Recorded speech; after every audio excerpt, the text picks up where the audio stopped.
கொஞ்ச நாள் பொறுங்க. தேர்தல் முடிஞ்சு கேப்டன் ஆலய வெற்றியை சமர்ப்பிப்போம்.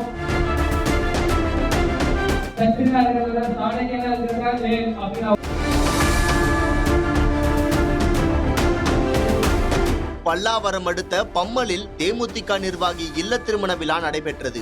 இந்த விழாவில் அக்கட்சியின் இளைஞரணி செயலாளர் விஜய பிரபாகரன் கலந்து கொண்டு மணமக்களை வாழ்த்தினார். அதன் பின் தொண்டர்களிடையே உரையாற்றிய அவர் அரசியல் நகர்வுகள் குறித்தான முக்கிய தகவல்களை பகிர்ந்து கொண்டார். அப்போது பேசிய அவர், நாம் எப்போதும் சத்திரியனாக மட்டும் இருப்பதை விட காலத்தின் தேவைக்கேற்ப சாணக்கியனாக மாற வேண்டும் என்று அறிவுறுத்தினார். கட்சியின் அடுத்த கட்ட நடவடிக்கைகள் குறித்து பேசிய அவர், இன்னும் கொஞ்சம் காலம் மட்டும் பொறுமையாக இருங்கள், விரைவில் ஒரு நல்ல அறிவிப்பு வெளியாகும் என சூசகமாக தெரிவித்திருந்தார்.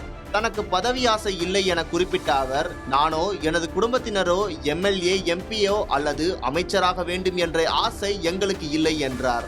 அதே சமயம் கட்சிக்காக உண்மையாக உழைத்த ஒவ்வொரு தொண்டனையும் சட்டமன்ற உறுப்பினராகவும் நாடாளுமன்ற உறுப்பினராகவும் பார்க்க வேண்டும் என்பதே எங்களது விருப்பம் என்று உணர்ச்சி பூர்வமாக பேசினார். இந்த விழாவில் தேமுதிக நிர்வாகிகள் மற்றும் ஏராளமான தொண்டர்கள் கலந்து கொண்டனர். எல்லாரும் மாதிரி நம்ம தொண்டர்களும் ஆர்வமா இருந்தீங்க. கொஞ்ச நாள் பொறுங்க. சத்திரியா இருக்கிறத சாணக்கியனா இருக்கிறதா அப்படின்னு ஒவ்வொரு இடத்தையும் எனக்கு சொல்லிட்டு இருக்கோம். நல்ல முடிவை திருமதி பிரேமலதா விஜயகாந்த் கூட்டணி தொடர்பாக சொல்லுவாங்க. அனைவரும் ஒன்றுபட்டு செயல்பட்டு எதிர்காலத்தை கட்சி ஆரம்பிச்சோமோ அதுக்கான இலக்கு அடைஞ்சு தேர்தல் முடிஞ்சு கேப்டன் ஆலய வெற்றியை சமர்ப்பிப்போம். கடைசி வரைக்கும் உங்க நிழலாக தகுதியாக நம்ம கூட டிராவல் பண்ணிட்டே இருக்க நான் சொல்றேன். இன்னைக்கு இந்த விஜய் பிரபாகர் எம்எல்ஏ எம்பி அவர்கள் எனக்கு ஆசை இல்லை.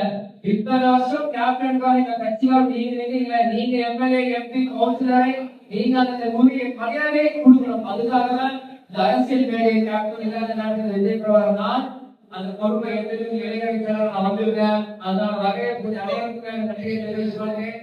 நன்றி, வணக்கம்.